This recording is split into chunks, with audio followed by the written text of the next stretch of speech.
Petaling Jaya, seorang pemimpin UMNO mempersoalkan sikap pemimpin parti yang berdiam diri ketika bekas presiden parti dan bekas Perdana Menteri Najib Razak berdepan cabaran sukar dalam rayuan kes SRC Internasional di Mahkamah Persekutuan.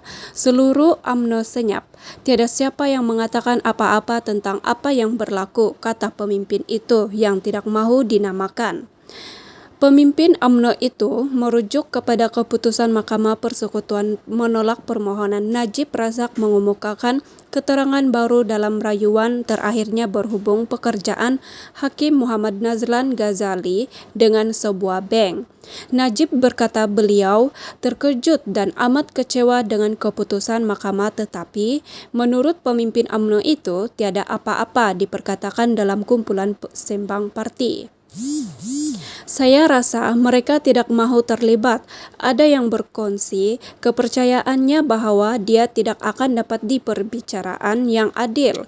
Tetapi mereka tidak fikir apa yang mereka katakan atau buat akan mengubah keputusan, kata pemimpin itu kepada FMT.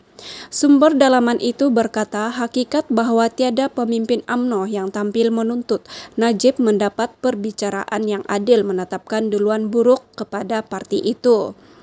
Beliau, Najib, bersendirian dalam perjuangan ini dan yang lain. Pemimpin parti selesa tidak berbuat apa seperti yang mereka lakukan semasa era Pakatan Harapan PH dan Perikatan Nasional PN. Apabila orang lain diam, beliau berani berdepan dengan mereka PH dan PN. Bagi saya, akar umbi perlu memikirkan dengan teliti siapa yang mereka pilih untuk memimpin UMNO. Budaya setiap orang untuk dirinya sendiri ini adalah cancel kepada UMNO. Namun, pemimpin itu berkata, beliau meragui keadaan itu akan membawa kepada perpecahan dalam parti kerana Najib sendiri tidak akan membenarkannya.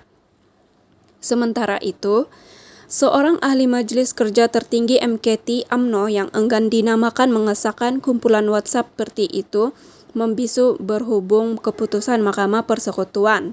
Saya rasa ramai yang mengambil pendekatan tunggu dan lihat. Seorang lagi ahli MKT UMNO, Puan Zarkasi, bimbang Najib tidak mendapat perbicaraan adil. Saya tidak faham kenapa mahkamah tidak mahu membenarkan beliau mengemukakan keterangan baru yang beliau rasakan penting untuk kesnya. Mahkamah patut membenarkan beliau mengemukakan keterangan baru dan membuat keputusan mereka berdasarkan semua keterangan yang dikemukakan. Ini akan membantu menggelakkan persepsi bahwa sistem keadilan kita cacat, katanya kepada FMT. Semalam, panel 5 hakim Mahkamah Persekutuan yang diketuai Ketua Hakim Negara, Tunku Maimun, Tuan Mat menolak permohonan Najib untuk mengemukakan keterangan tambahan dalam rayuan terakhirnya bagi membuktikan wujud konflik kepentingan serius di pihak Nazlan ketika menghakimi perbicaraan SRC Internasional 2 tahun lalu. Katanya, permohonan untuk mengemukakan keterangan tambahan tidak memenuhi syarat undang-undang. Pendengaran rayuan Najib bersambung Kamis ini.